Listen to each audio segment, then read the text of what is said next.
to our board meeting. At this point in time, I would like to call the meeting to order, and I would like to have the Pledge of Allegiance, and there's a correction on this. The Pledge of Allegiance is going to be led by, I'm going to say this to be cute, Director Annie, but it's Annie McCary, but everybody calls her Director Annie.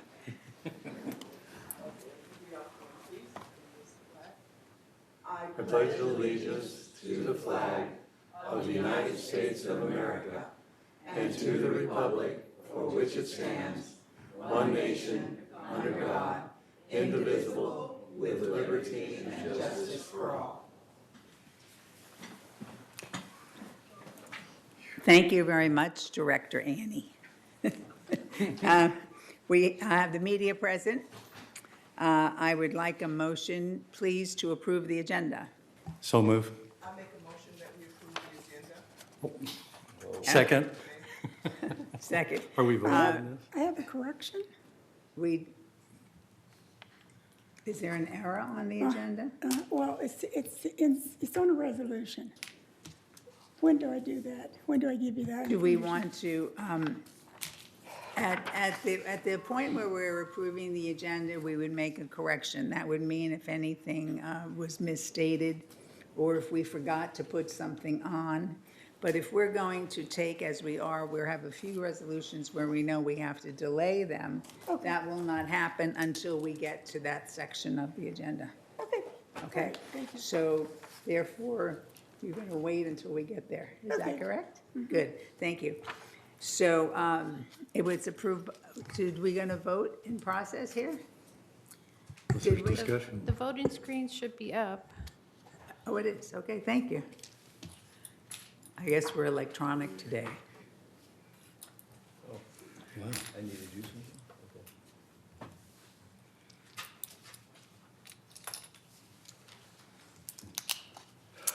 Okay, so, all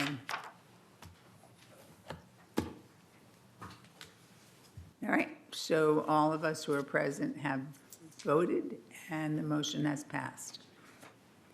We need a motion to approve the minutes, and we had agreed that we would approve them together. Is that correct?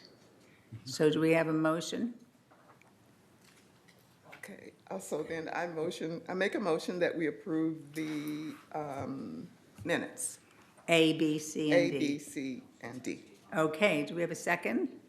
Okay, and any discussion? Okay, no discussion? So at this point, please vote.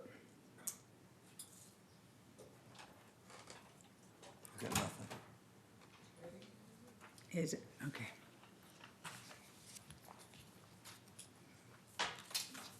Did you acknowledge meeting? I did.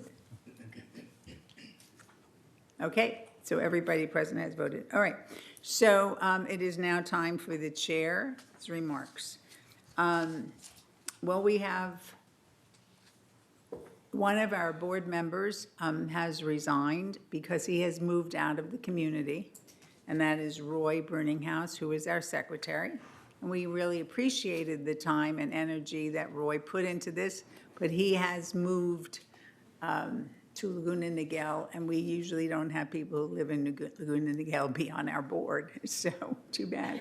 So in any case, as he was the secretary, we have asked, and she has accepted, we have asked Lynn Jarrett to fill in temporarily, which means at this meeting, because at our October 3rd meeting, when the new board takes their seats, they will be voting for officers. So at that point, Lynn could run. Good morning, Director Bada. Okay, so the next thing on the chair, so I announced that. October 3rd is our annual meeting. At that meeting, we have a really good presentation prepared where we are going to go over all of the achievements and accomplishments for 3rd. We might throw in there a few goals for our next year. At the end of that meeting, we will have the directors who are leaving the board get up and leave. and the new directors will be taking their place. I will be leaving the board on that day because I have fulfilled my 6 years, 3 years as president and 2 as first vice president. And I want to thank all of my board members and all of the community for their continual support. And I will miss everyone, but I'll be okay. And I'll be back. No, I might not. So I do want to thank everyone. I would like to acknowledge your efforts. Thank you. Thank you. So at that point, we have to talk a little bit about the election. All right? So the election, all of you should have gotten your ballots. If you didn't get a ballot, make sure that you let us know. And the ballots are due back on 9/26, and the tabulation meeting is on 9/27, with our annual meeting on October 3rd. There was, yet again, a letter in the newspaper about how we're wasting the money by holding an election. I do want to remind everybody, and we've tried to address this with the person who sent the letter, that it is not our choice to have an election. We're bound by law, though, and Jeff could update us when it's his time. We are really trying very hard in Sacramento to get this, what we consider a bit of a preposterous rule in place, that if you have 3 candidates or 4 candidates and there are 4 spots, why should we spend your money, which we work so hard to conserve? So I hope that it gets passed this year. Of course, if it finally gets passed, after that, we'll wind up always having extra candidates and not have to use the law, but it doesn't matter. We're working very hard to have that law changed, and we are not wasting your money. We're trying to stay within the law, because if we don't, somebody could contest the election, and we could be spending a lot more on legal fees as it relates to that. So we've been advised that we had to go ahead and do it. And one other thing before I move on to the open forum is someone sent us a letter, and it was a very good letter, commenting about the fact that the third board, we really should be working hard to not let people put up shoddy construction and not have people have clutter everywhere. And I would like to remind the residents that this is something that Third worked very diligently on, to not allow for giving away of common area, which had happened in the past. And that we found it to be our responsibility to guard the community asset, which is our common area.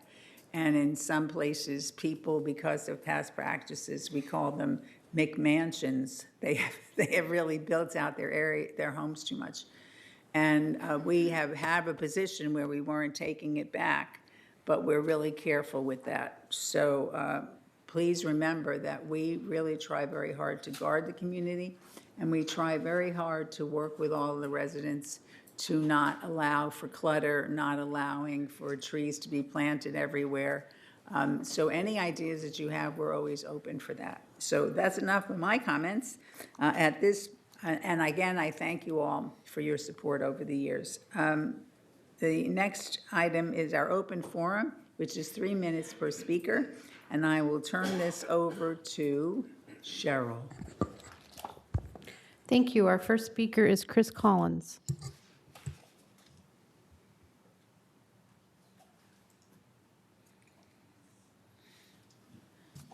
Good morning, Chris. It's lovely to see you.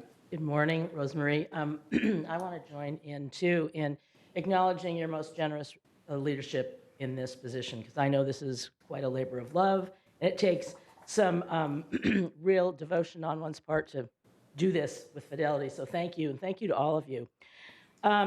Chris Collins, 3306Q, and I'm here with an update about the foundation of Laguna Woods Village on behalf of residents who are experiencing temporary financial crisis. So, as you may know, preventing hunger has always been a priority of the foundation of Laguna Woods Village. One of the foundation's partners is ensuring that village residents have access to adequate food, and that is the South County Outreach, which operates a local food pantry. In addition to residents who travel there on their own, once a month the foundation transports residents with limited means to get a week's worth of food. Yet this pantry is having difficulty meeting family needs because of the lack of food contributions. As a result, we're calling on village clubs and religious organizations to hold food drives in the coming weeks to fill this need. It's part of the foundation's pledge to make our motto actionable, which is neighbors helping neighbors. We know that many groups already collect food for the pantry, but a more concerted effort is needed in the coming weeks. Together, we can make a difference. Holding a food drive is really quite simple. You just ask your members to donate food, family-oriented foodstuffs, actually. For example, it would be great if a food drive could ask for donations of peanut butter and jelly so that children won't have to worry about lunch during the school year. Or perhaps your club could sponsor a food drive asking for donations of things like pasta and sauce, which is a nutritious dinner.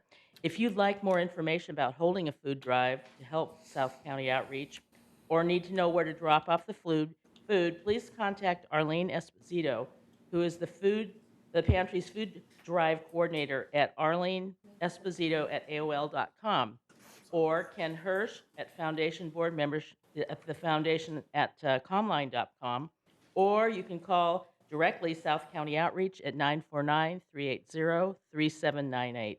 Thank you in advance for your help. Thank you, Chris. Okay, our next speaker is Carol Moore.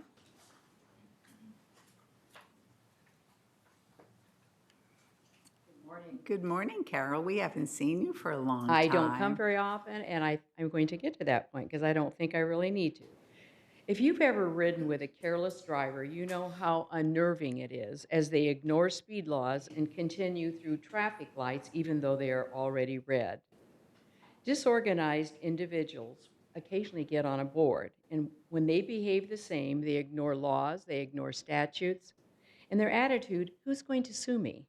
When we see committees created without board approval, or documents that are not produced, or meetings that have agendas but no minutes, or forms that are not mailed within prescribed times, it's unnerving because we wonder if things are under control.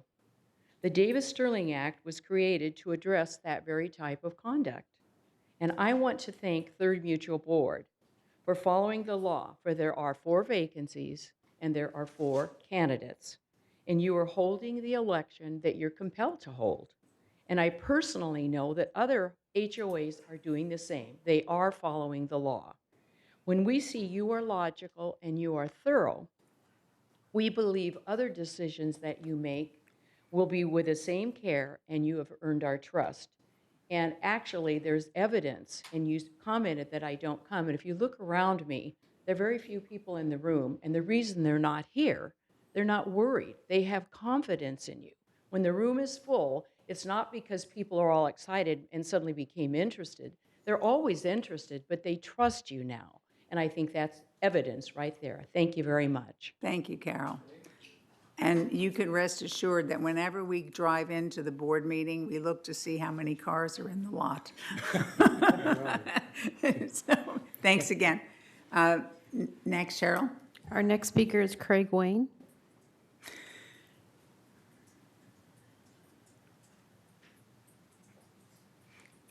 Good morning, Craig. I hope you're not telling us that what we promised we would fix isn't fixed.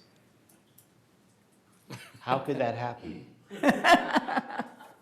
Good morning, welcome. Good morning. I understand that we have let a contract out for the work at 814's, I'll use the word park, refurbish of the landscape. And now that we've let that contract out, I'd like to know when we will be getting a copy of the landscape design showing us what the plants are and what the whole design is going to be. We have seen the design before, but that was a preliminary design, and it did not show the plants. So I'd like to know when we might be able to see that now that we have let the contract. We will, as again, what we do here is we get back to all the comments, so don't you worry, we'll have an answer for you. Right, Lynn? Okay, all right, Thank you, Madam President. thank you.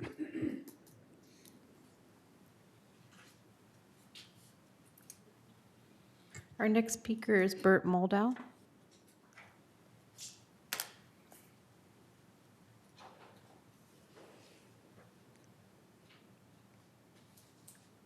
Only 2 minutes and 5 to go. Well, keep it, we can cut it down to 1. No, we'll reset the Oh, clock for I you. appreciate that. All right, here you go. Good Good morning, Bert, welcome. Thank you. I'm here to ask you to reconsider the proposal for a free pilot for third streetlights that can save us close to $500,000. Since January, we have owned the streetlights and fixtures in Third Mutual.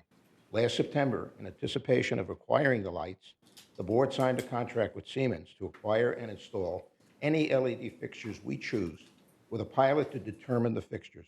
Using fixtures similar to the existing ones, instead of offering us a greater variety, Siemens installed a pilot on Sociega that proved inadequate. The board then approved a new pilot with Siemens at an additional cost of $20,000 to be installed late October, pushing new LED streetlights off until spring, a year and a half since we signed the contract. That's another winter without proper lighting, and according to Siemens numbers, a loss of $72,000 in LED energy savings. Siemens is also recommending that we replace rather than retrofit all 716 mushroom fixtures at a cost of about $900 per fixture, or for a total of almost $650,000, when only a few may need to be replaced or repaired. In the meantime, an electrical contractor who installed LED lightings at Clubhouse 5 parking lot, in Third's walkway lights, in the three-story buildings, and in the carports, offered us a free pilot to evaluate retrofit LEDs. If we are able to go this route, it would cost Third less than $250 for each pole, saving close to $500,000. Last month, staff expressed concerns about free pilots. Based upon their concerns, you rejected the offer, and I would like to review and refute staff's concerns and have you reconsider. 1, staff claims that Siemens' contract prohibits us from having another contractor perform a pilot. Not true. Nowhere does the contract prohibit us from having other pilots performed. The contract does state that once Third has determined which fixtures we want, Siemens will acquire and install them. That's fine with the contractor. 2, staff claims that the free pilot might interfere with the Siemens pilot. Not true. The contractor assured us that he would be in and out before Siemens even begins its pilot. 3, staff claims that 5-year retrofit life expectancy might be less than Siemens' new fixture, and that is an unknown. But even if it were true, the cost difference of $900 versus $250 would more than compensate for replacement expenses. So in my mind, this is no-brainer. Free pilot, no strings, 30 no seconds. contract conflict, more information to get best results, and it might save us close to $500,000. There is no downside. On behalf of all Third residents who expect you to keep your commitment in exploring ways to save us money, I request that you act today to accept this free pilot offer. Thank you. Thank you, Bert. Is there anyone else, Cheryl? No, not on this item. Thank you. Okay. All right, so we will get back to the resident comments. So do you have anything that, Lynn, is there anything that you would like to reply to Craig Wayne as far as timing? Because I totally agree with him. Not only should the residents be seeing, but we need a timeline of this. So is that come? I don't have the timeline exactly today, but I do know that we had a meeting with Craig and one of his neighbors that lives right next to the project, and we did promise them we'd give them a copy of the design, and we are going to do that, and I can do that probably this week. Okay, but we're not only worried, I don't want you to take this personally, Craig, but we're not only worried about Craig. We're worried about all of the residents up there. So we have to let the residents know, I don't know how you're going to do it, but let them know what the design is going to look like and what the timeline is. So, Well, we had them in here, and the design that we showed, we notified all the residents to come here to Right. Walk through. But- They saw the design that was but there that but day. he also said when we saw the design that there might be some modifications. So there should be a more final this is how it's going to be, and this is the timeline. I don't think there's any modifications. Okay. But I do need to find out about the timeline, because I'm not sure whether the contract's totally signed yet or not. Does anyone know, Siobhan? Yes, it is. It's been signed? Yes. Okay, then we ought to be able to get him a copy of that, but I'll find out what the timeline is, and we will get the information At least, out. we could at least address it at the next landscape meeting and hopefully at the next board meeting. But, yeah, okay, because it's being worked on already. Okay. It's already in process. Excellent. All right, the only other thing that needs comment is a comment to call him director, resident, Mr. Moldow. On aside from my side, because I see all sides of this, I think this is taking way too long. It's just taking, never mind that we were dissatisfied with the first pilot, and a lot of us were, I'll tell but you it's just today. taking too long. And those are our poles sitting there that we bought, and it's taking too long. And I know that at the last meeting, for the residents to be aware of this, what Siemens came to us, and one of the recommendations was so over budget, that we had to come back and say, we can't possibly have this as our pilot, because it was, it was too high. So I wouldn't say, if I were gonna give a 1 to 10 on how satisfied am I, it would be in the 10 category at all. So I'm a little bit I'm a little dissatisfied with them. And I'm gonna turn this over to who on the board has been involved in this the most, other than me being dissatisfied.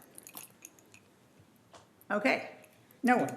All right. I can talk about it. So that's not true. We've all been involved, but who wants to speak to it? Steve will speak to it, but we will address your concerns, Bert. We're sitting here saying, well, we can't possibly go and have a pilot of things that are going to be, $1 million more than we have in the budget. How stupid do we look? So we said, okay, come back to it. So I really do believe that this whole thing needs to be addressed a bit better. And we asked Jeff for your help on this also. So Steve, could you give us something? So thank you. Well, I think Bert brings up an interesting point, that his pilot that he's recommending could be done really quick, in a matter of probably 2 weeks. Is that right, Bert? Somewhere in there?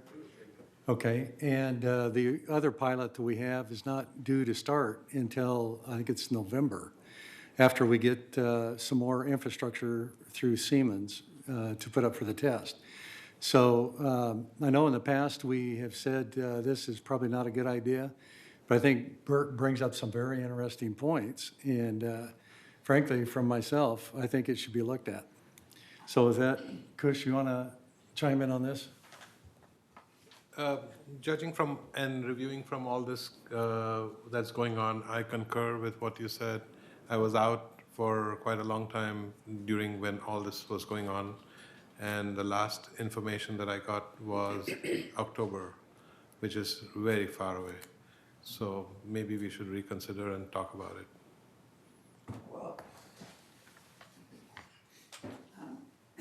Excuse me, I'm running back to my seat. Well, to just add some more, I think that all of us deserve the opportunity to look at what's out there. And even if it's not put up side by side with the other pilots, having one that you could look at separately could be a benefit and help us make a better, more informed decision. So the only thing I would like to correct is there should be no maybe here.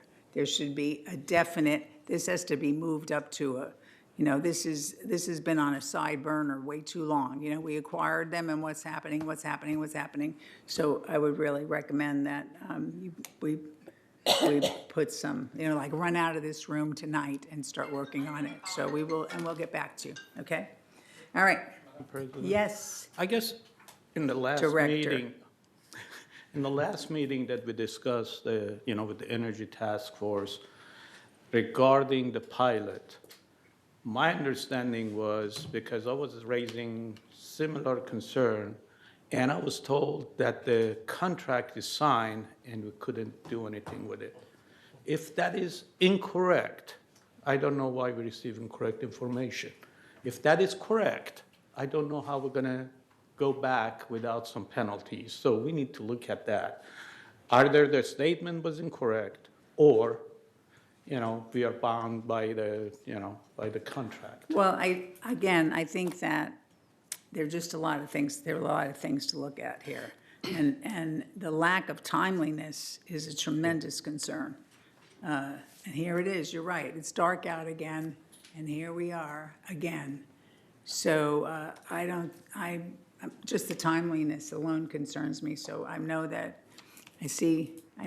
we will get involved in this, correct? I think, just to clarify, the question that was raised by Reza is one that we need to verify whether or not that there's any conflict with regards to the contract and doing any, before we just say we're going to go do Right. a second pilot. So we'll verify in that and check that. And then secondly, if I hear in the direction of the board, is if we can facilitate looking at a second pilot in a short-term timeframe, that's something that you would want us to consider. So we'll go take a look at that. And then as far as the expediency on the Siemens one, sit down with staff and see how we can shrink that calendar timeframe. Yeah, I mean, when I asked about it myself, I was told, well, they had to order the fixtures. And I'm going, what? That was like, it was preposterous, for the second pilot. So, Siemens works everywhere, so we have a very reputable company, but maybe we're not important enough. I don't know. So it'll be moved up. Okay, so we thank all of the people who have come up and made comments. And at this point in time, we will go over to our CEO report. Thank you, Madam President, and to the board, good morning. Going to follow up on a comment that you already made with regards to the election, and that's with having to do with our piece of legislation, SB 754. I'm pleased to notify you that it passed out of both the Assembly and the Senate, and it's now on the governor's desk to sign. A couple of amendments that were done were we're modifying the piece of legislation, which we were okay with, actually came out of the governor's office of real estate. So we're hoping that the fact that those wordsmithing things came from that direction, that he'll be supportive of signing this. The votes in both the Assembly and Senate were unanimous. There was no negative vote at all. So that's obviously a nice thing that goes to when you have a bill that's going to the governor with all parties in support of it. So we think we have a pretty good shot. We're still in communication with the governor's office to make sure that they understand the importance and the need and the savings that it creates. And ironically, given Third's election this year, the collaboration, that this is a perfect example of how much it would have saved for us. Wanted to mention that one of the second activities that, and I've mentioned this before, but we had a all-hands-on staff meeting a week ago with regards to resident services and workflow calls and contacts and service requests that go out to our different departments through resident services. And the purpose of this was, after gathering data individually from each of the departments, wanted to pull everybody together and see where we could create efficiencies and fine-tune our operations. As you know, or if you didn't know, we receive as many as 300,000 calls a year into resident services, which is an enormous amount of calls. And that in and of itself is something that we need to fine tune and hone down so that we understand the priorities of those calls, and so that we don't get into the situation where we've had it, where residents are getting into a back and forth between resident services or the departments and leaving phone messages and then getting back and having to call 3 or 4 times, because if in fact out of that 300,000 calls, 5 of them are redundant, in each individual case, then that's not acceptable. And so it was a very good meeting. We learned some things about our operations where we already know that we can make some cuts. One of the big challenges that is next to evaluate is really getting individuals out there to use our system of calling in and logging in on the computer to get your guests to come through the gates. Only about 5 to 10% are using that, which means the calls are still coming in, which means I still have to have ambassadors because all of the calls can't be handled by the call center. We may look at a different call center perspective on that. So we're evaluating that as a way that we can reduce costs with regards to our ambassador activity and or our call center activity. But if we can reduce those calls significantly, and we're going to keep encouraging people to go online to do that, that will lessen the load to resident services, which will increase our productivity. So really good conversation with all hands on, and now we're bringing that back, and each of the departments are kind of whittling it down to what are the core elements, and I'll be reporting back to you on our operations with regards to that. We're also doing that in the area of moisture intrusion. We're trying to put together a kind of a guide for residents to understand the process and understand a checklist so that people aren't confused when they get handed off from one department to another, from plumbing over to, from moisture intrusion to plumbing and back, and how that scheduling works. So we're trying to get into a more concise scheduling and programming perspective so that we can provide that to residents so that they understand how things get followed up and how they're going to get followed up with. And I think that will increase our efficiency with regards to that. The third thing I wanted to mention is on your agenda today, I just wanted to thank all of the board members for your diligence, your efforts, and your participation in your work, putting the budget together in the 2020 business plan. I very much appreciate, especially with it being the learning curve for myself and the participation working one-on-one with the board and putting that package together for you. I hope, and I think it's a pretty good end product. So again, I just want to thank the board for that. And then finally, last week I had the opportunity to speak at the Garden Villas, and I just wanted to say that it was a very nice event. They had a pretty big turnout, and I want to just say thank you to the Villas for inviting me out there, and I enjoyed it, and got some good feedback, and we'll move ahead with some of the input that we got from them. So thank you. Thank you, turn it Jeff. over. So having just experienced a leak in my unit, I think that there's nothing like a board member having to experience something that all of our residents experience, because here we are working ourselves to the bone, thinking that things are getting better, and we say, oh my goodness. And we did that with I think we tried to really make some improvements in the paint notification program, which we're still working on. And we really tried to work on the, I call it the termite program, but it's the extermination, thank you, extermination program. And our communications department under Eileen really took care of it. And this last new one with the leak, and I said to myself, oh my goodness, what do our residents have to go through? So I know that we're working on that, because every day there was a new nightmare. And I'm thinking, gosh, I'm 72 years old, I run around like a maniac. What if I was 85? And I wasn't running around like a maniac, and I wasn't on the board, and they didn't know all the answers. So we have to take everything that we do and take it into consideration for our residents. Doesn't matter how old they are, we have to take into consideration the fact that anything that happens that isn't like a surprise, like something breaks, is not a pleasant experience, and we have to be geared toward that. So that's very happy to hear. And also, we really have pushed Jeff tremendously on this resident services thing, because it could take 7 phone calls to hopefully get a screen replaced.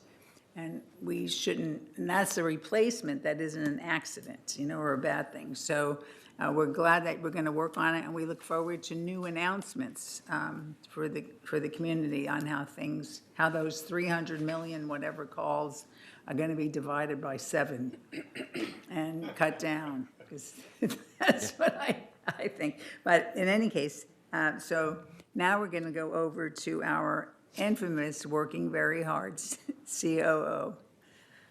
Thank you, Madam President, members of the board. I want to remind the audience of our upcoming Scam Stopper event being hosted by Assemblywoman Petri Norris and the Contractor State Licensing Board. That event is this Thursday, September 19th at 10 a.m. at the Performing Arts Center. At this seminar, you can learn to protect yourself from fraud from a panel of experts. Hear about scams involving home improvement, auto repair, insurance, telemarketing, and real estate. Attendees can also obtain assistance if they have been scammed. Space is limited. Please RSVP by calling 949-251-0074. Again, that's 949-251-0074. And the event is this Thursday at 10 o'clock at the Performing Arts Center. I also want to provide an update on Pool 4. A construction project adjacent to Pool 4 started yesterday. This project is replacing the rooftop patio deck coating and removing concrete to upgrade a drainage structure. And Pool 4 should remain open throughout the construction, but want everyone to be aware that it is taking place. And work hours for that construction is Monday through Friday from 8 a.m. to 6 p.m. with possible work on a few Saturdays. Our security and maintenance departments continue to work on a gate access system proposal for Gate 11 to enhance security in this area. The proposal includes gate arms, cameras, and license plate reader technology.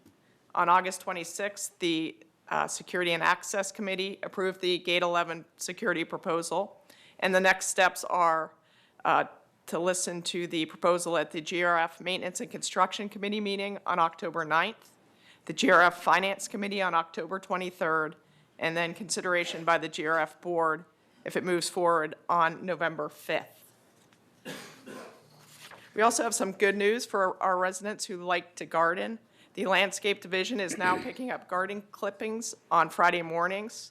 To have your garden clippings picked up, place the clippings in a pile near the curb each Friday morning by 7 a.m. and call Resident Services by 5 p.m. the prior Thursday to ensure pickup of your clippings.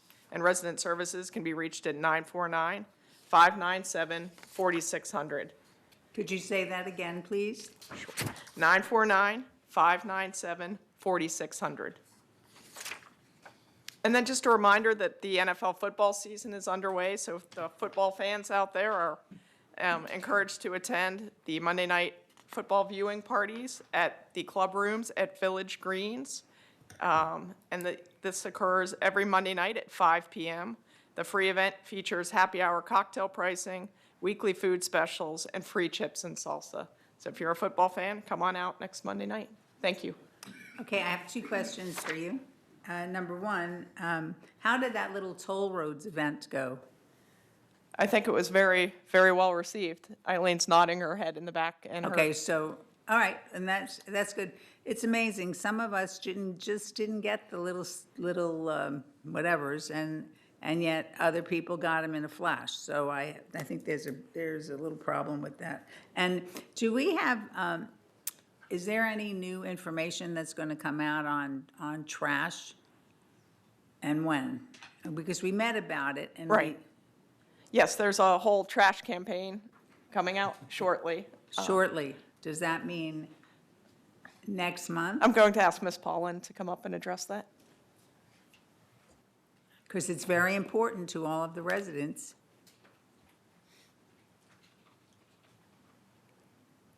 Welcome back. You look relaxed. We'll change that. Going to another world does beautiful things to you.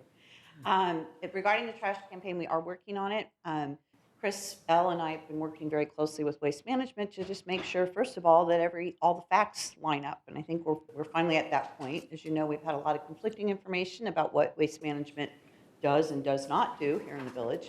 I think that we're all on the same page. And I'd say we're probably about 3 weeks away from giving you a formal plan to take a look at. Okay, It's just a excellent. communications plan, and it's been difficult because we're working with an outside Right. vendor, and the city has different rules, whatever, but we're there.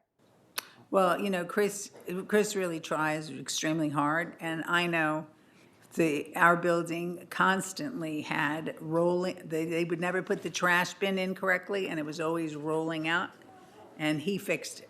Yeah. And. And his department's doing a great job. They talk Yeah. to Waste Management several times a day. Oh, I so- know. I mean, he just, I don't know, he fixed it because it was forever. And when your bin isn't in correctly, it's not under the trash chute, so the trash is all on the floor. And he got it taken care of, so. I will comment that one of the things that we learned in this process is I don't believe most residents know what their trash day is because I why don't. why should they? But their trash day has a lot to do with some of this bulky item pickup. So getting people to just understand by building or residence number what your trash day is will be a huge help. And one of the things that happens is if there's a holiday in that week, what happens to your trash day?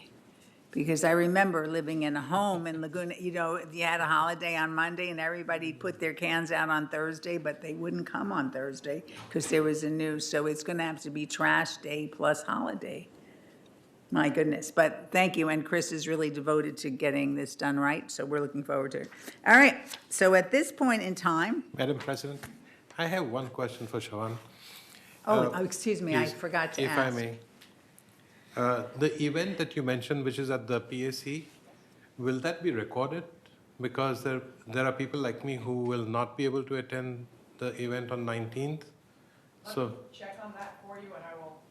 Please let me check on that for you and I will get back to you. not only me, but just announce it to people, whoever Certainly. cannot see it can see it on television on a certain day. Okay, I will let you know. Yeah, and that's, everyone know. that's Thank a you. great question because Yeah. there are some things that are of such value and, okay. Yeah, we are being affected very badly by this telephone scam. People are calling with my home phone number, and I'm looking at it, home is calling home.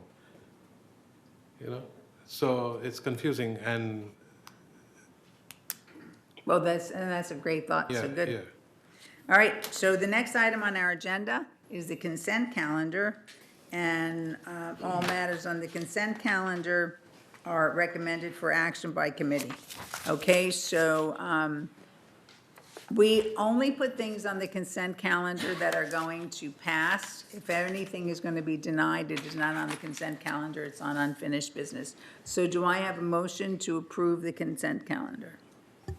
I move we approve the consent calendar. Second, any discussion? Okay, please vote.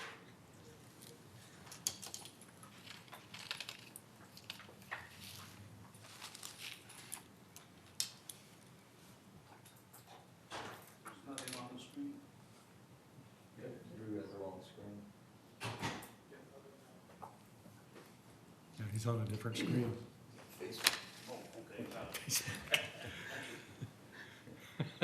There's one not vote, is that correct?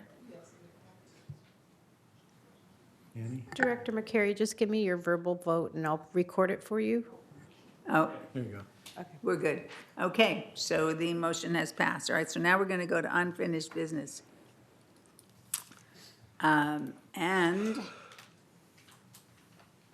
we're going to, this is Lynn's, well, it certainly isn't your addition. This is Lynn, so let's be kind. Go ahead, Lynn. Yeah, please be kind. Let's not anybody heckle her. Thank you. That means you too. Well said. Oh, my goodness. All right, 11A. The purpose of this document is to define the policy of Third regarding members who seek approval from Third for an individual to be a co-occupant of the members' unit, which policy states that occupancy is to be one member residing with another member, not to occupancy of the members' unit by lessee and tenant. Because this co-occupancy agreement possibly needs more clarification, I move that we postpone this resolution for 2 months to be taken up at the November board meeting. Okay, so we have a motion to table it or to do further research, which was recommended, and the board we agreed on this. So do we have a second? A second. Okay. Any discussion? All right, so the basic thing is we're not saying we don't want to do this resolution because we want to do it, but we have way too many questions on it, okay? So, all right, all those in favor of tabling it for further research for 2 months?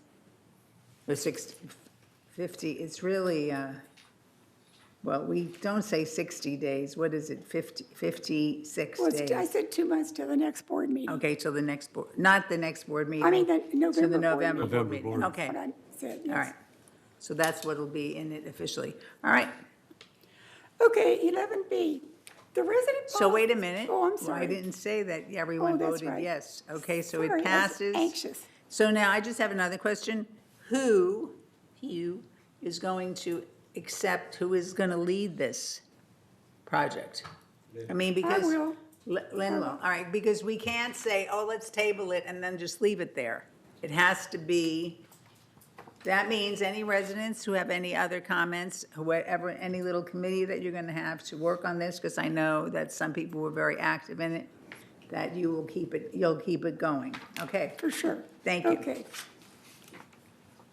Next. 11B, the Resident Policies and Compliance Task Force recommends an important update to the lease authorization policy and the cost for the same when adding or subtracting individuals during an approved lease term. The task force discussed further updates to the lease policy on July 24th, 2019. The amendments require the execution of a new application and the cost for same when adding or subtracting individuals during an approved lease term. The 28-day notification for member comments has been satisfied. I move that we adopt this recommended leasing policy amendment. A second? I second. Any discussion? All those in favor? Yeah, we're not raising our hands today, we think.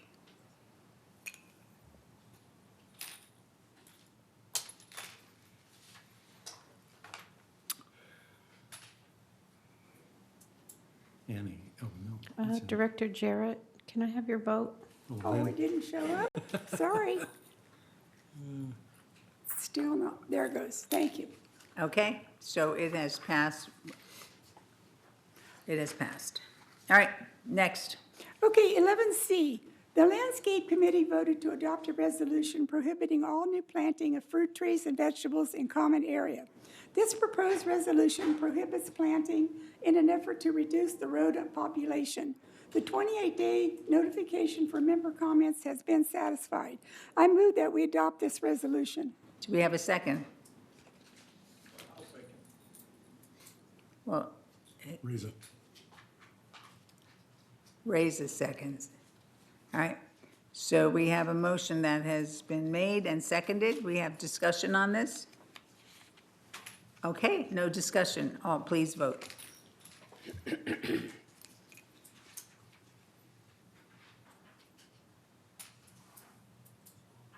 Who's didn't? Okay.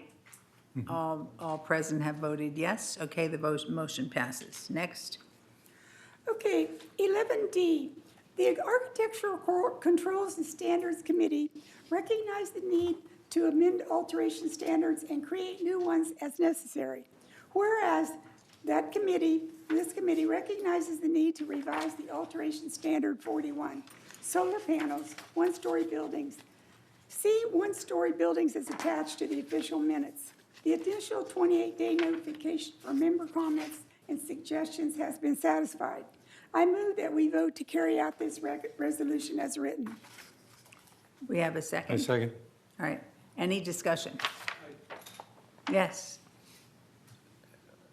Is there any particular reason that we are only doing one story?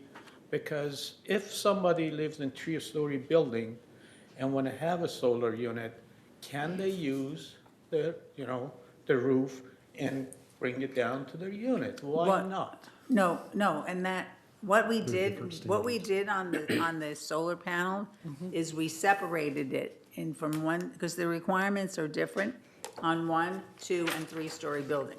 So it's allowed So, for the other yeah, units? so, and if you want to Right. review the standards for 2 and 3-story buildings, you can do that. And if we want to see any adjustments to it because we made it on the 1-story, we should do that, and that would happen at the architecture meeting. So, yes, Thank you. you're welcome. So we had a little discussion here, and we didn't vote on it yet, did we, Cheryl? No. Okay, we're going to vote on it now. The discussion is over. Voting is in progress. Okay, it passes with yes, eight yes votes. Next. You're doing a very good job, Lynn. Well, thank you. It's a trap. Uh-oh. All you have to do is volunteer once and you're finished. No. I remember that happened to Roy. Okay, 11E. The staff recommends approval of the 2020 collection and lien enforcement policy, which includes an increase in the delinquent interest charge from 10 to 12%, and that any and all thirds legal policy and all language associated with the new appeals policy be included as necessary. The 28-day notification to members has been satisfied. I move that we adopt this policy. I second. Any discussion? All those in favor, please vote electronically. Oh, not, I'm sorry, not all those in favor, please vote electronically. It's like, Negative votes don't I count. know. Oops. Okay, it is passed with a 8 yes vote. Okay, so the next item on the list is F. Okay. The Architectural Controls and Standards Committee recognizes the need to create new alteration standard 22, which is for patio cover aluminum and vinyl as attached to the official minutes. July was the initial notification of this resolution and was tabled at the August board meeting. I move to postpone adoption of the revised alteration standard 22 to the October meeting until reviewed further by the committee. Do we have a second? Okay, is there any discussion? Okay, the reason why we're doing this is that we did not get all of the information that we wanted, and we need to have, who is spearheading this? Mr. Parsons. Okay, let's not forget that. We have to put it in our notes. So this is going to be, again, delayed one more month, which gives people the opportunity to contact Director Parsons with any comments. And it also gives the board the opportunity to work with Director Parsons so that it can be presented correctly at our next meeting. Correct? Yes. Right, okay. Correct. So, so now we don't, we have to vote on postponing, correct? Yes, you Table. do, and I have a request to speak on this item. Okay. I call up Susan Smallwood.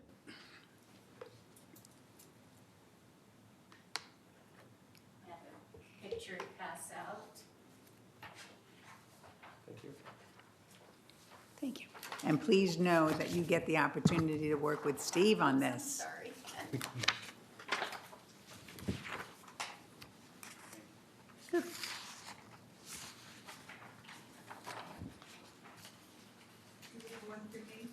Is this a request for consideration?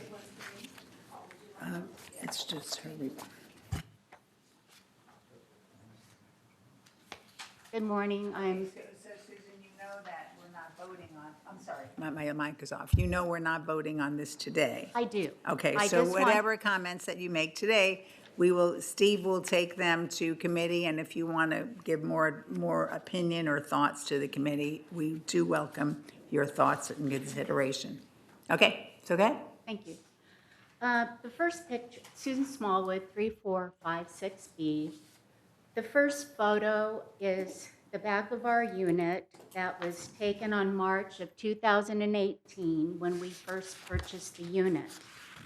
As you can see, that was pointed out by Lynn Corbo, that the ill-conceived patio by the developer failed to have a full cement pad going across and a full cover across in order to keep us from being possibly electrocuted if we were to be standing in water and trying to deal with our electrical panel.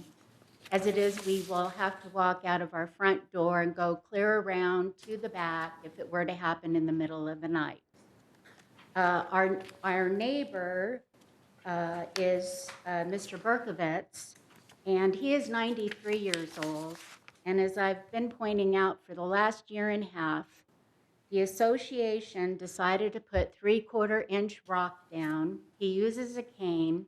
It's difficult for him to walk behind there. As you can see, his he has put out little cement blocks in order for him to get into his electrical panel.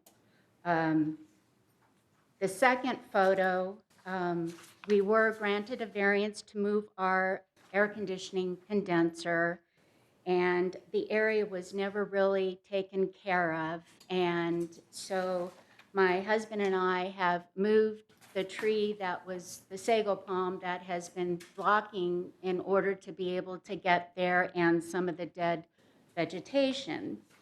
And it is our hope that under this policy that you are looking at, that you will grant residents who are in Andalus or Navarro or what Lynn Corbo, I forgot what her condo is, plan, that we be able to be granted and take responsibility and pay for a cement slab to go across, and also to have a continuation of our roof. As you know, we're getting ready to build, and we hope to be in our house by next year. It's been a long process, but we want to be able to do it so that we're not having to resubmit plans or resubmit to the city and save some money. This has been very costly, and I really appreciate you looking at this, and I would love to be an advisor on your committee, Steve. Okay, thank you very much. So we have to now vote on the postponement. Okay. Thank you for your comments.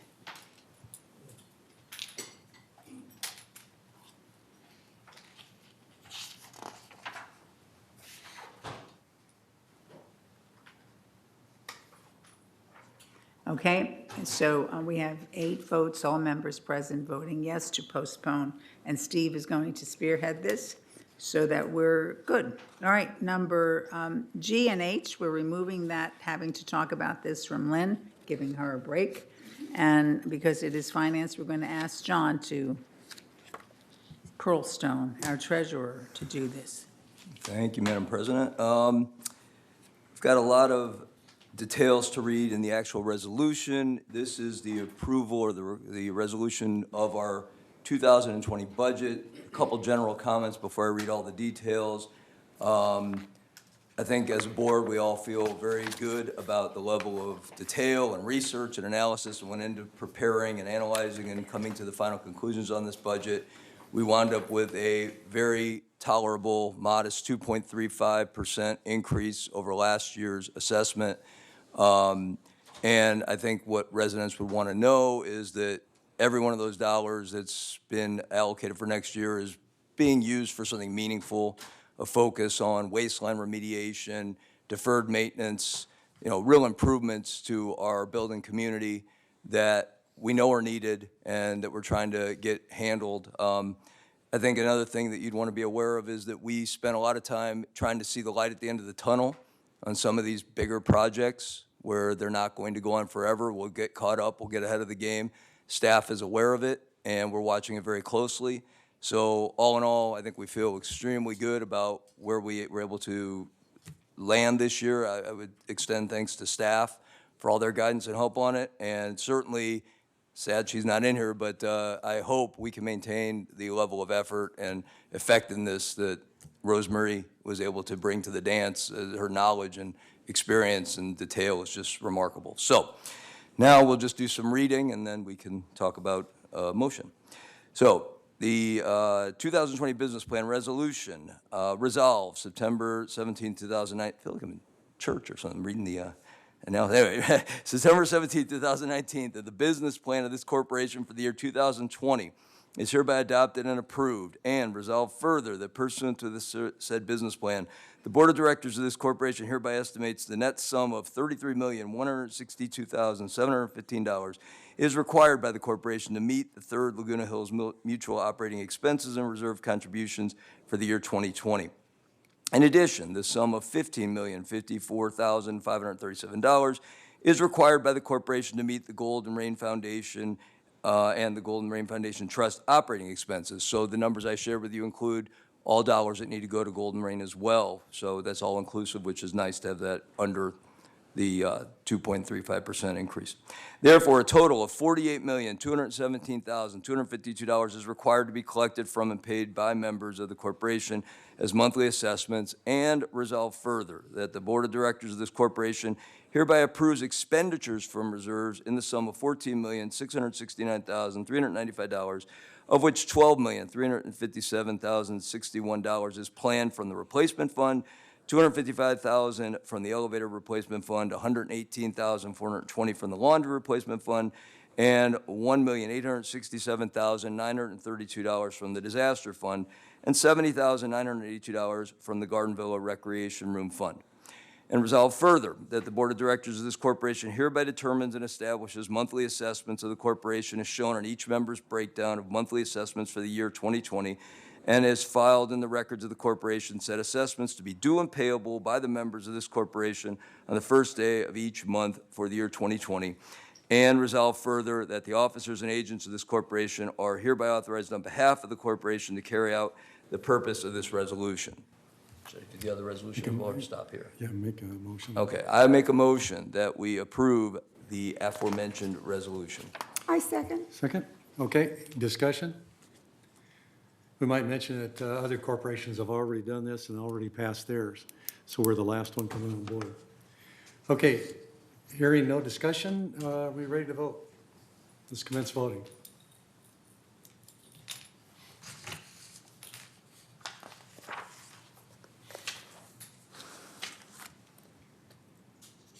Still one out.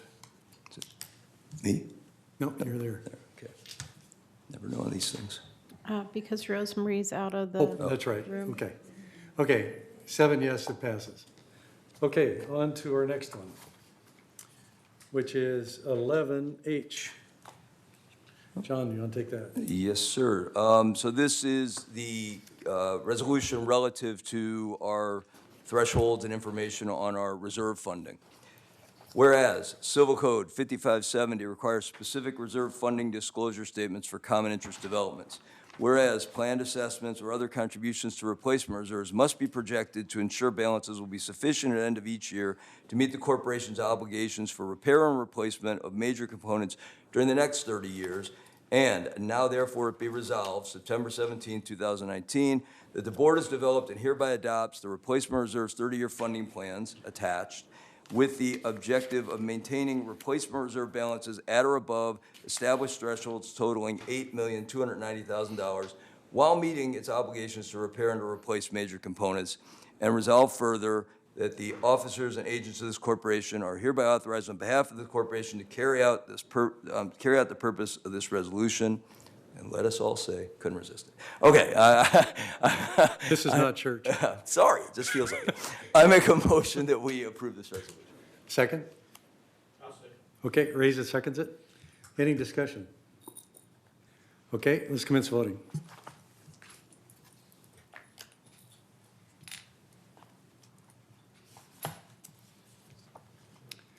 Okay, 7 yeses, it passes. Okay, on to item 11. Aye. Aye. Okay. I've got it. Back to Lynn. Okay. Before I begin this narrative, I want to point out that on this item on the resolution, on page 11I, agenda item 11I, page 3 of 4, there is a little spelling error there down in the fourth paragraph. It says an alternative heat source. We want to say alternative heat source. That's the fourth paragraph down, Cheryl. Okay. Thank you. Okay. The Architectural Controls and Standards Committee has devised an alternative heat source policy that pertains to the original heat source provided through radiant heat and ceiling. Any new primary alternative heat source will require city permit and mutual consent. No new ceiling fan consent will be issued without having a corresponding heat source listed on the same mutual consent. Additionally, all alternative heat sources shall be hardwired and installed on a dedicated circuit. The 28-day notification for member comments and suggestions has been satisfied. I move that we adopt this resolution. Okay, on 11I, it says entertain a motion to postpone adoption. 11I? Yeah, Postpone approval. I got to go back to that. I think what it is. Oh, I'm sorry, yeah. Yeah, I think what it is additional information came in about specific floor plans and where Okay. heaters are located. Yeah, you're right, you're And right. things in the wall. Okay. So there's more research that needs to be done. How much time do you think? The next month, I think we should be Okay. able to do it. Well, I will move we postpone this for one more month. This alternative. Till our October board meeting. Yeah, to the next board meeting. Yeah, and I'll take the lead on that. Thank you. So Cheryl is going to have to really keep on top of us to make sure that we don't miss any of the holdovers. Okay. All right, so have we now finished We have have we? voted to Oh, we postpone. have to vote to postpone. Was there any further discussion on that? All right.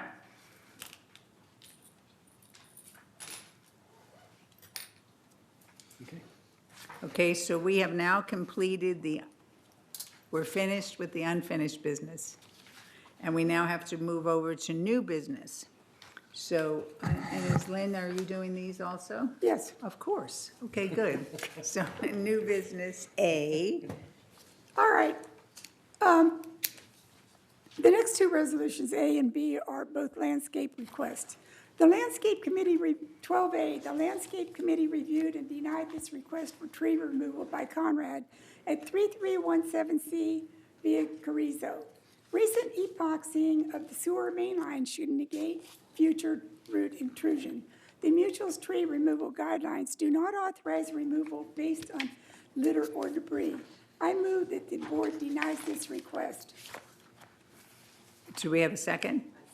All right, any discussion? All those in favor?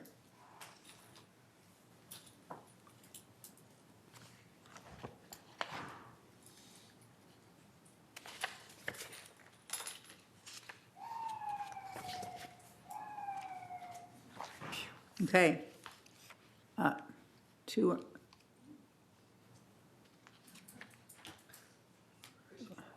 Director Bott is out of the room, but we're missing one. Oh, me. Good, that only goes to show you how crazy you could get. All right, so all 7 directors in the room voted, including myself. All right, so just trying to keep you on your toes. So the next item for new business is, so that has passed, and that means that we uphold the denial. All right, next. All right, 12B. The Landscape Committee recommends denial of the request by Miles for removal of a tree at 3511A Bahia Blanca based on tree removal guidelines, which does not authorize removal on litter or debris. I move that the board denies this request. Second by Director Karimi. Any discussion? Okay, all those in favor of denying the request?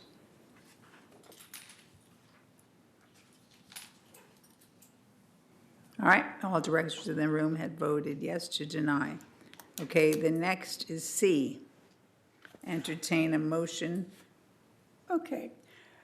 C, the third mutual board never adopted a formal comprehensive definition of the term good standing, even though good standing, quote unquote, is used in various rules, policies, and elsewhere in the governing documents.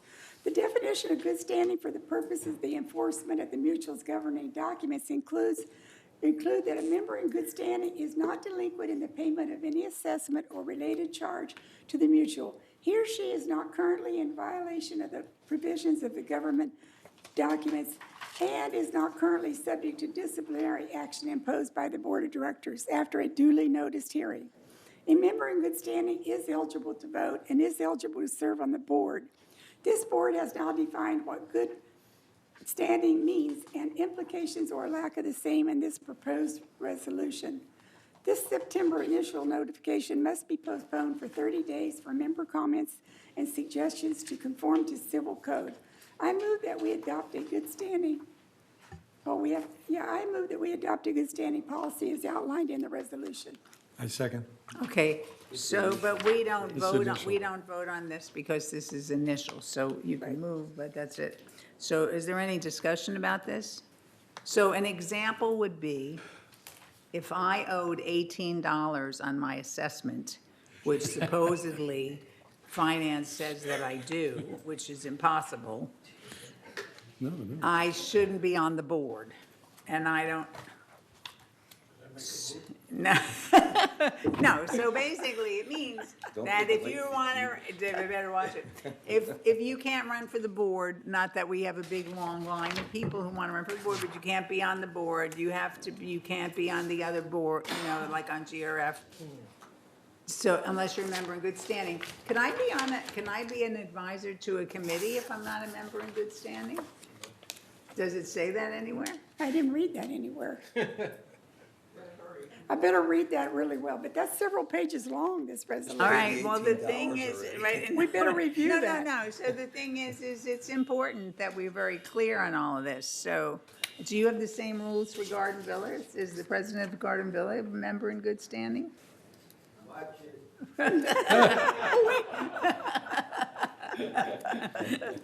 I remember that they used to talk about this, like you can't vote if you haven't paid your assessments and stuff, and it makes sense, so we had never defined it, so, all right.